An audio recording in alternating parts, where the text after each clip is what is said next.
First News with Keeler in the morning on WIBX and WIBX950.com. Tom Armitage is on the line right now. Tom, good morning. How are you? Good morning, guys. How's it going? Good. So you have a book on COVID, but it's kind of an interesting twist in that this is a book about what local businesses have gone through during this shutdown and how they've worked to survive. Yeah. Yes, that's correct. So give us an example of somebody that's some business that's in there. So there's 14 different businesses represented, 15 if you count my company, because we shared our perspective as well. You have companies that include the Utica Zoo, the Boilermaker, the United Way, Oneida County Tourism, Northland Communications.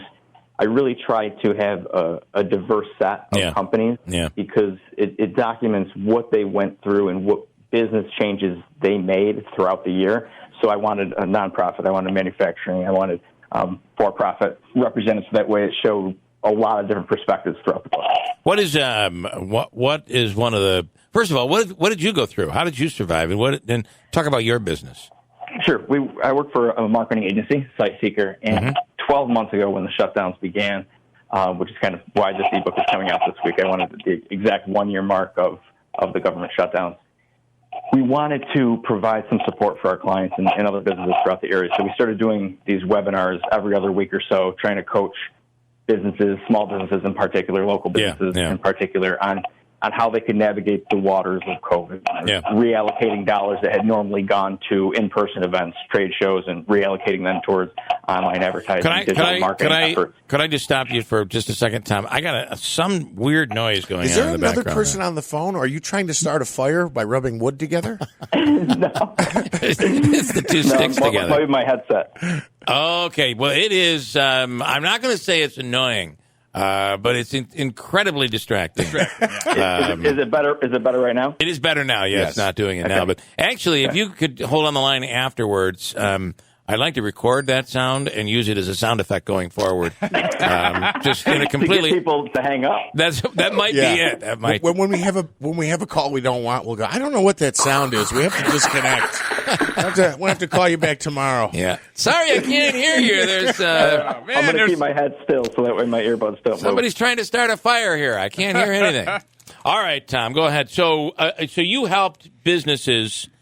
I mean, what else are you going to do except step forward? I mean, especially these businesses that didn't have the ability to do the marketing that they were doing prior to the pandemic. Right, which is why these webinars, I think, were hopefully beneficial to them. We were doing them every other week. So that was throughout the spring and the early summer. So as the year went on, I started thinking it would be really cool to kind of do a year summary, a wrap-up of what these companies, if they did implement any changes. That's a cool idea. And that's when I started to sit down and do these interviews. And it was really cool because everybody did go through something different. They all were in different financial situations. So it's an interesting perspective. No doubt. I think people had to be extremely creative during these times. And, I look back on it. I'm very interested to read this book because I think you can learn from what some businesses did. In some cases, these were great things during a pandemic, but at the same time, may very well be something that could be used, a strategy that could be used going forward as you're trying to grow your business. I think there's a lot to be learned here on top of celebrating what they did.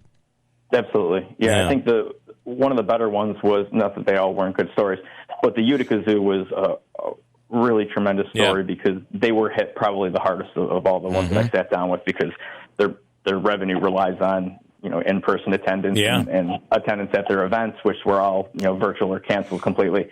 So that was a tough story to hear, but they reacted really, really quickly, and they began doing videos of demos of their animals and showcasing the animals and education. And teachers in the area began to use it for their curriculum because they were trying to be agile and think of how they could provide educational resources to their kids. Last spring when it was all new and they weren't expecting it.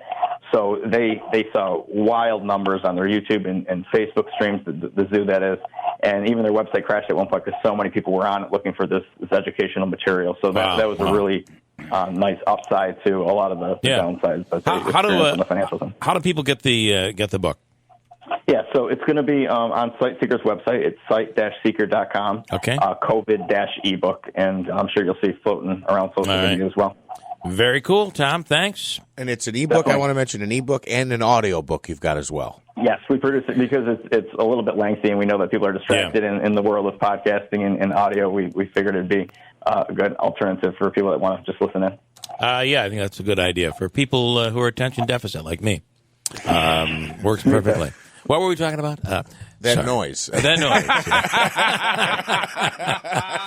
I'll send you the. I'll try to send you the audio on this. And I don't think I want it. I don't want it. No. No, you don't want it. You'll hear what that sounds like. So, all right, Tom. Thank you so much. Congratulations on what you did last year and over the full year of this pandemic. And great idea to write a book on it. Awesome. Thanks so much, guys. Thank you. Thanks. Bye. Tom Armitage, and again, that's Site-Seeker. Just search for that, and you'll find it up there online. That was an interesting little sound there.